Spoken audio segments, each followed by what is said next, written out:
Chabo Beats, the hottest music producer.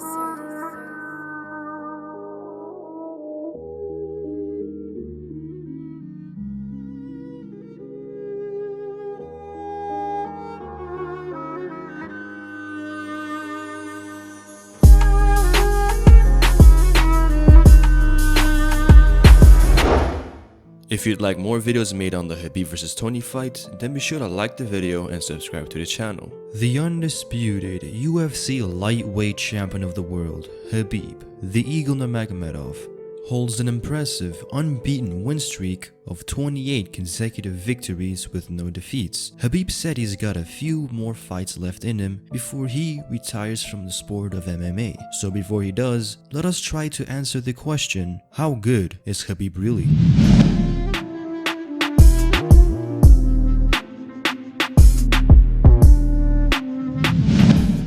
Khabib has plenty of accomplishments to boast about in his run as a fighter, winning gold medals in back-to-back years for the Sambo World Championship in 2009 and 2010. He won the Naga Grappling Championship in 2012, and in the same year, he signed with the UFC. However though, it was a long road to the championship gold, but he eventually secured the lightweight UFC championship in 2018. You may think there's a running theme here, which is Khabib winning every competition he's been in, and you wouldn't be mistaken.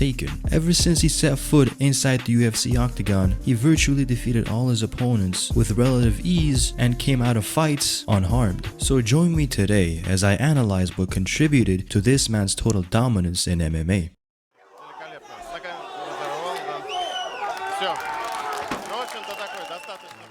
Let us take a look back at Khabib's early days in the sport. In his pro MMA debut, Khabib displayed his superiority amongst his fellow skilled grapplers, choking out his opponent Bayramov via triangle choke in the very first round. Khabib's Sambo background is what has been a constant factor throughout his entire career. Since his very first fight, Khabib hasn't shown any arrogance or shift towards his fighting style, which translated itself into a very refined and perfected area in his skill set, which undoubtedly would help him secure more and more victories and dominate further down in his pro career. Looking further down at his early pro days, the fighters he faced may have been local contenders, but it was the manner at which Khabib was able to dispose of them that carried over into his UFC career also.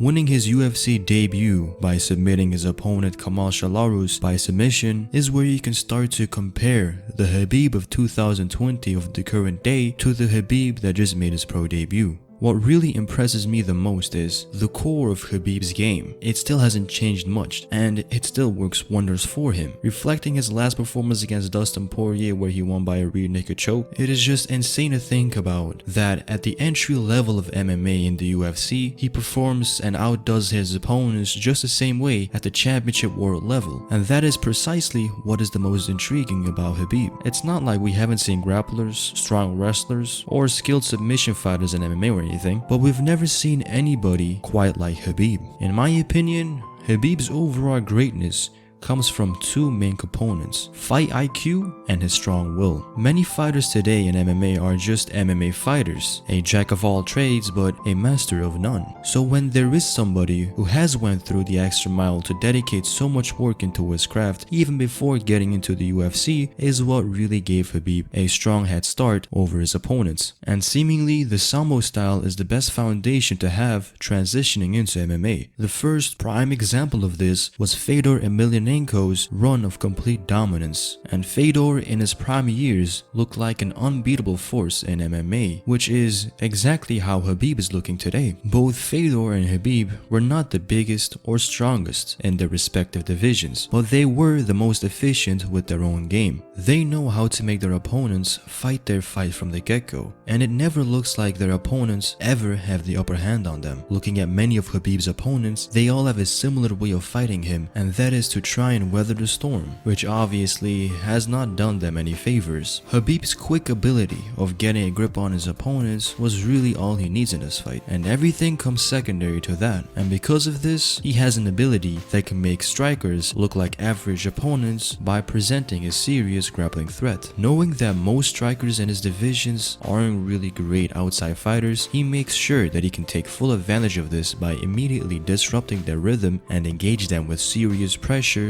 which would follow up with presenting a takedown or two. And by doing so, this would immediately neutralize them and take away their threat towards Khabib. Comparing Khabib from his early days to today, we can see a shift in preference at how he likes to take his opponents down with. In the early stages, Khabib was very green, he was less educated, and his style was a lot more wild, leaving himself vulnerable as he was eager to back his opponents up. But nowadays, he is comfortable standing with the very best of his division, knowing that it isn't just a kickboxing fight. The opponent cannot risk disregarding Khabib's grappling, which if they did, would essentially render their fight a loss. So because of this, their opponents are never really going 100% or cannot risk to go 100% against Khabib, because they know any off-balance movement, Khabib will make them pay. Any kick they throw, Khabib will smother them and push them backwards, and before they know, they're about to get smashed. And that is exactly why in the face of Khabib, many of these opponents, they just end up freezing or just fighting a very short-lived fight. So now with his development in AKA, Khabib has found balance in his style and knows how to systematically pressure behind his jab and lure the opponent into disengagement as he gets closer to them and pressures them to defense, which is already the first step that is necessary for him to start dominating the opponent in the grappling department. Looking at how well Khabib is at dominating the opponent in grappling exchanges, you'd start to believe the opponents are novices at grappling, which is far from the reality, though in comparison with Khabib, they might as well be considered that. There has only been one man in the entirety of Khabib's career that was able to defend all of Khabib's takedown attempts. This man was Gleison Tibau.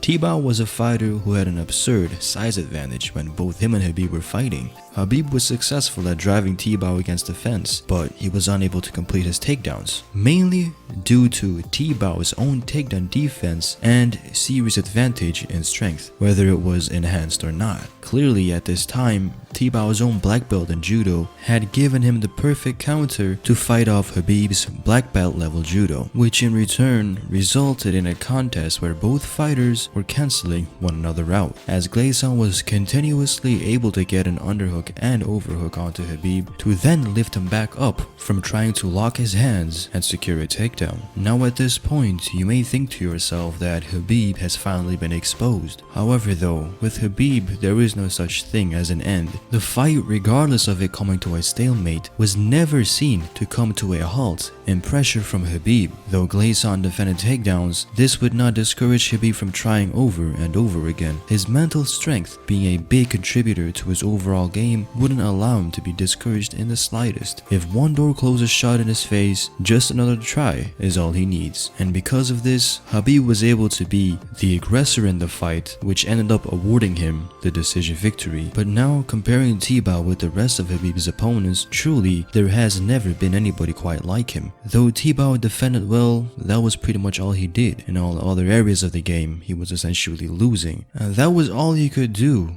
against a much greener 2012 version of Khabib Nurmagomedov. Imagine what 8 years of development has done to Khabib, and now, 8 years later, looking at both Tibau and Khabib, it is safe to say that Khabib has improved so much since their fight. And if they were to fight again, then I would really see a painful outcome for Tibau. During Khabib's dominance, black belt grapplers like Rafael dos Anjos were just tossed around like they didn't even belong to be in the same ring as Khabib. Look at how the much better striker RDA gets completely neutralized immediately in the face of a big grappling threat in Khabib Nurmagomedov as he's pressuring RDA. Khabib cornering RDA closer and closer to the fence is obviously the first step of him getting the fight to the mat. Khabib, as he shoots him for the double leg, is able to get a hold of RDA's right leg and hook it fairly deeply. Before getting slightly lifted up by RDA, RDA did a good job of having the left overhook and sliding then in his his right underhook, though it was really too late. Khabib, being as low as he was, made it very hard for RDA to lift him up. Unlike Tebow, RDA did not have the brute strength of Tebow. RDA found himself in a position where he could not lift or brush off Khabib. So,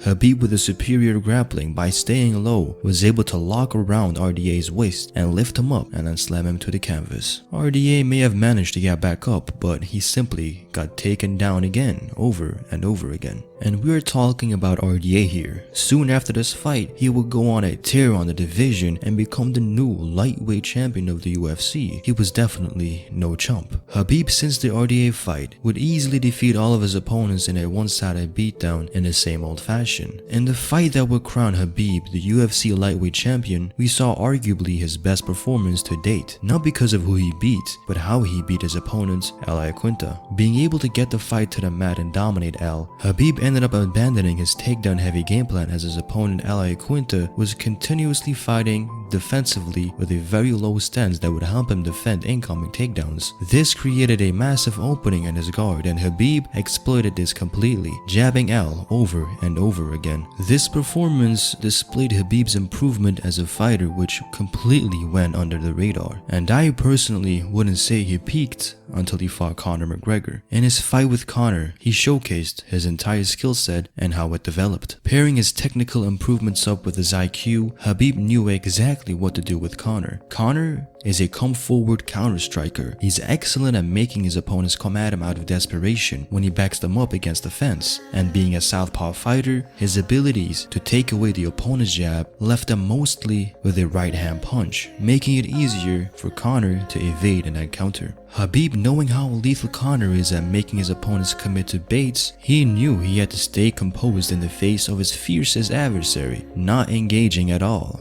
using lateral movement to make Conor not settle in for a second. By doing this, he made the patient Conor be the initiator, which is not quite preferable when you're Conor McGregor. Because of this, Conor recklessly threw a left high kick. Khabib, seizing the moment, dives in for a single leg. Though having a hard time controlling the flexible McGregor, Khabib ended up getting the fight exactly where he wanted. This patient game plan carried itself into the second round as well, only this time around, Conor McGregor was a lot more reckless. Clearly, Khabib's disengagement came as a surprise to Conor, and Conor, having no respect for Khabib, only made his performance worse. Superman punch, flying knee. Khabib moves out the way while counter jabbing. At this point, the fight was done in my eyes. Khabib, completely neutralizing McGregor's offense with ice-cold patience and ruthless exploitation of openings, was able to seal the deal with a powerful overhand right that knocked Conor McGregor off his feet. And what followed was a beatdown of the ages. I have never seen McGregor take this much punishment off of his back.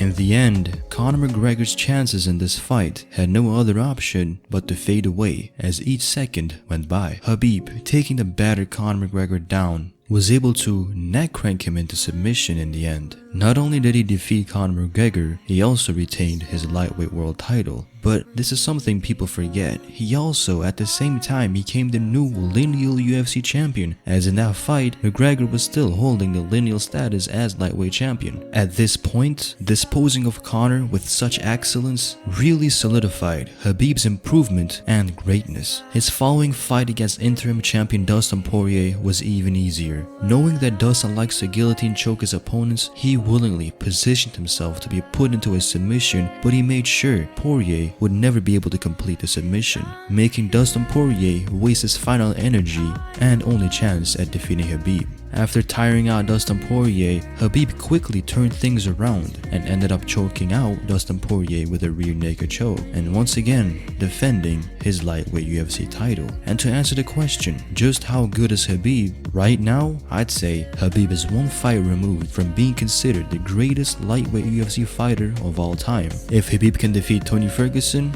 then without a doubt he will be considered the greatest lightweight in history. But like I always say, in the end, only time will tell what will truly happen. For now, this was exactly how great Khabib Nurmagomedov really is. Be sure to leave a like and subscribe to the channel if you are new. As always, I have been Kenan from KENAN KTV, signing off. Later.